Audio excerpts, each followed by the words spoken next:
Hello everyone, कैसे हैं आप लोग। आज हम मूवी एक्सप्लेन करने जा रहे हैं अमेरिकन कावस। तो शुरू करते हैं बिना किसी देरी के। मूवी की शुरुआत में हम एस्लीन नाम की एक लड़की को देखते हैं जो अपने बॉयफ्रेंड जैक के साथ गपागप कर रही होती है। जैक का काम हो जाने के बाद जैक सो जाता है, लेकिन एस्लीन का अभी भी शांत नहीं हुआ था, तो वो बाथरूम में जाकर खुद को सेटिस्फाई कर रही होती है। तभी जैक वहाँ आ जाता है और एस्लीन को ये सब करते हुए देख लेता है। अब यहाँ इन दोनों के बीच में लड़ाई हो जाती है, तो एस्लीन कहती है कि तुम मुझे खुश नहीं कर पा रहे हो तो मेरा यहाँ रहने का क्या फायदा। इसलिए वो जैक को छोड़कर अपने फ्रेंड के घर चली जाती है। उसकी फ्रेंड का नाम होता है जूली। जूली एस्लीन को देखकर काफी खुश हो जाती है और उसे अपने साथ रहने के लिए कहती है। अगले दिन एस्लीन इंटरव्यू देने के लिए एक कॉफी शॉप में जाती है। वो एक लड़का और एक लड़की को किस करते हुए देखती है। तभी वो लड़का एस्लीन को देख लेता है और उसके पास आता है। उसे लगता है कि एस्लीन एक कस्टमर है, पर एस्लीन बताती है कि वो इंटरव्यू देने के लिए आई है। वो लड़का शॉप का ऑनर होता है। वो एस्लीन की खूबसूरती को देखकर उसे काम पर रख लेता है। एस्लीन शाम को जब घर जाती है तो उसे वही शॉप वाली लड़की मिलती है। उस लड़की का नाम डिलन होता है। वो जूली के साथ ही रहती है। एक बार एस्लीन को डिलन की बुक मिलती है। उसमें रस भरी कहानियां होती हैं, तो वो पढ़ने लगती है और खुद को सहलाने लगती है। तभी वहाँ पर डिलन आ जाती है और एस्लीन से कहती है कि तुम्हें ये बुक पूरी पढ़नी चाहिए। इसलिए वो बुक को शॉप पर ले जाती है। बॉब उस बुक को देखता है और एस्लीन से मजे लेने लगता है और एस्लीन से कहता है कि ये बुक डिलन की है, मैं इसकी क्या जरूरत पड़ गई। ये बॉब एस्लीन को बताती है कि डिलन एक डिफॉल्टर लड़की है जो रात को सबकी रातें रंगीन करती है। तो एस्लीन कहती है कि वो ऐसी लड़की है तो तुम उस दिन डिलन के साथ किचन में क्या कर रहे थे। तो बॉब कहता है कि मैं उस वक्त प्यासा था, अपनी प्यास बुझा रहा था। तो रात को बॉब एस्लीन के घर जाता है और दोनों ड्रिंक करते हैं। ड्रिंक करते समय एस्लीन को बहुत चढ़ जाती है। वो बॉब से कहती है वो अपने हाथों से मेहनत करते हुए बहुत थक चुकी है, उसे भी एक मर्द चाहिए जो उसकी प्यास बुझा सके। यहाँ बॉब समझ जाता है कि एस्लीन को क्या चाहिए। अब बॉब एस्लीन के करीब जाता है और उसके साथ घपाघप करने लगता है। इसके कुछ दिनों बाद जूली का बर्थडे होता है और वहाँ पर काफी लोग पार्टी में आए होते हैं, जहाँ जूली एस्लीन को क्रिस्टोफर और उसकी वाइफ से मिलाती है।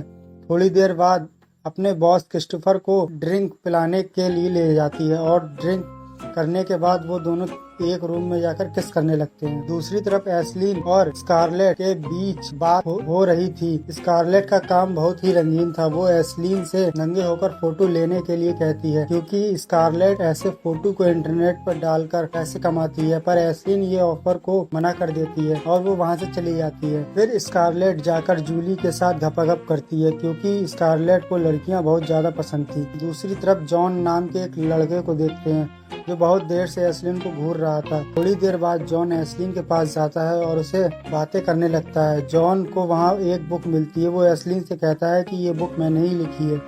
तो एस्लीन को उस पर विश्वास नहीं होता, तो वो उस बुक के ओनर के ऑफिस में फोन लगाती है और वो कॉल जॉन के फोन पर फॉरवर्ड हो जाती है। ये देखकर एस्लीन जॉन से काफी इम्प्रेस हो जाती है। अगले दिन जॉन एस्लीन के पास एक बुक भिजवाता है, जिसे पढ़कर एस्लीन के मन में हवस जागने लगती है। तभी जॉन का फोन आता है और वो एस्लीन से कहता है कि अगर तुम फुल एंजॉय करना चाहती हो तो तुम्हें वही करना होगा जैसा मैं कहूँ। एस्लीन उसकी बात मान जाती है। ये सब करके एस्लीन फुल सेटिस्फाई होना चाहती थी।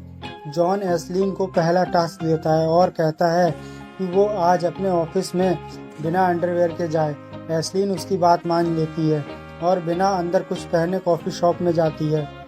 शॉप में सब लड़के उस पर लट्टू हो जाते हैं। एक लड़का उसके पास बार बार आकर कॉफी लेने लगता है। ये सब देखकर बॉब एस्लीन के पास जाता है। बॉब को ये सब अच्छा नहीं लग रहा था, तो वो एस्लीन से उसके अंदर वाले कपड़े पहनने को कहता है, पर एस्लीन मना कर देती है। अब ये सब करके एस्लीन को अपनी बॉडी में कॉन्फिडेंस लग रहा था। इसके बाद एस्लीन स्कारलेट के पास जाती है और फोटो शूट कराती है। अब इसके बाद जॉन एस्लीन को अपने घर बुलाता है, लेकिन जॉन के घर पहले से ही डिलन मौजूद थी। जॉन डिलन को बातों में फंसाकर एक रूम में बंद कर देता है और इसके बाद वो एस्लीन के साथ गपागप करता है। फिर अगले दिन डिलन को पता चल जाता है कि कल रात जॉन एक लड़की के साथ था। अब इस बात से उन दोनों में बहस हो जाती है। अगले दिन एस्लीन फिर से जॉन के घर पर आती है और इस बार जॉन एस्लीन को पॉली में लपेट कर गपागप करता है। दूसरी तरफ डिलन को जॉन के रूम में से एक लिफाफा मिलता है और जिसे पढ़ने के बाद डिलन समझ जाती है कि उस रात जो जॉन के साथ जो लड़की थी वो एस्लीन थी। डिलन जॉन को एक धमकी भरा मैसेज भेजती है। वो उसमें लिखती है कि अगर वो उसकी बात नहीं मानेगा तो वो एक वीडियो एस्लीन को भेज देगी। अब जॉन की ये देखकर फट जाती है। अब जॉन एस्लीन को अगला टास्क देता है कि तुम्हें अब और किसी के साथ गपागप करना होगा। एस्लीन उसे मना कर देती है लेकिन जॉन उसे मना लेता है। एस्लीन उस जगह पर पहुंच जाती है पर एस्लीन को वहां पर डिलन मिलती है। डिलन जबरदस्ती एस्लीन के साथ गपागप करती है। एस्लीन फिर वापस जॉन के पास जाती है और कहती है कि जब तुम्हें पता था कि वहां पर डिलन है तो तुमने मुझे वहां क्यों भेजा। तो जॉन कहता है कि ये सब उसने डिलन का ट्रस्ट जीतने के लिए किया था। एस्लीन कहती है कि दोबारा मुझे ऐसा टास्क मत देना। इसके बाद जब एस्लीन घर पर जाती है तो वहाँ देखती है कि डिलन घर छोड़कर जा रही थी। तो यहाँ इन दोनों में बहस हो जाती है। तो डिलन एस्लीन को एक वीडियो दिखाती है और बताती है कि जॉन उस बुक का ऑनर नहीं है, वो तो उस बुक लिखने वाले का एडिटर है, इसलिए उसके पास सबसे पहले न्यू बुक आ जाती है।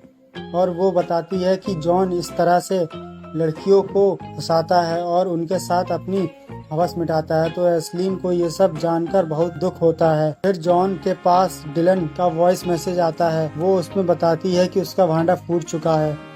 ये सुनकर भागकर एस्लीन के पास जाता है। एस्लीन जॉन से काफी गुस्सा थी क्योंकि इतने दिनों तक जॉन ने उसे झूठ बोलकर उसके साथ गपागप किया।